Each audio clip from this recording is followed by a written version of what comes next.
Hey you guys, it's Mimsy here. I'm going to talk to you about a walking foot, what it is, what it does, and then I'm going to show you what happens if you don't use a walking foot. So let's get started. This is a regular presser foot. This is not a walking foot. I do have a walking foot attachment for this sewing machine, but let me just explain what happens here. So when you're sewing, your needle goes up and down and your feed dogs, let me unthread this. And your feed dog goes up and down underneath your fabric, and that's what pulls the fabric through.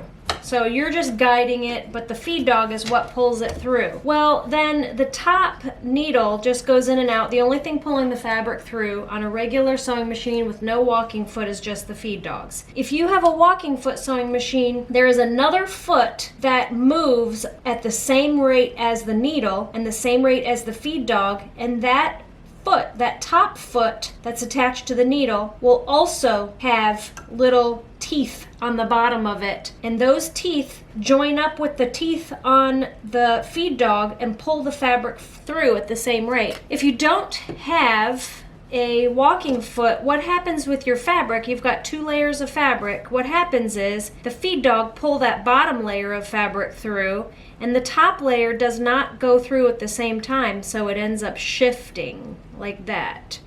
So your bottom layer is moving through at one rate and your top layer is not getting pulled through at the same rate.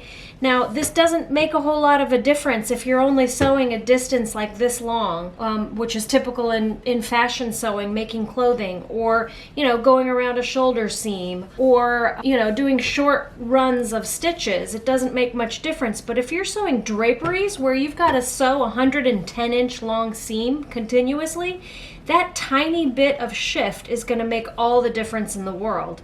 As well as cushion making. If you're thinking of making cushions and you don't have a walking foot, you want to use a lot of pins, and you might end up getting some puckering at your pins because the shifting of the fabric will lead to puckering at your pins. So let me show you what happens on a drapery panel if you don't have a walking foot, what it looks like. So this is my velvet drapery panel. As you can see, the velvet is the green and the white is the lining. And this is what happens if you don't have a walking foot. See how my seam has these creases or puckers?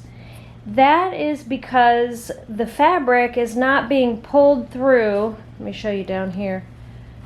Let me lighten this up a bit. Okay, so there we can see it a little bit better. You see how I have these creases here?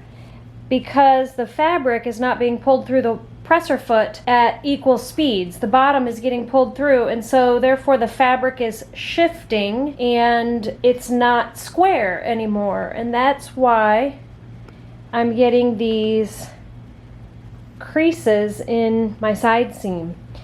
And you'll see it on the front too. See how that's got a crease there? And now if I were to leave that drape would never hang properly. There would always be that crease there. I mean, I can move it a little bit like that, but because the fabric's not square, when it's hanging, gravity will cause it to, hang, level out, and I'll always have these creases on that seam.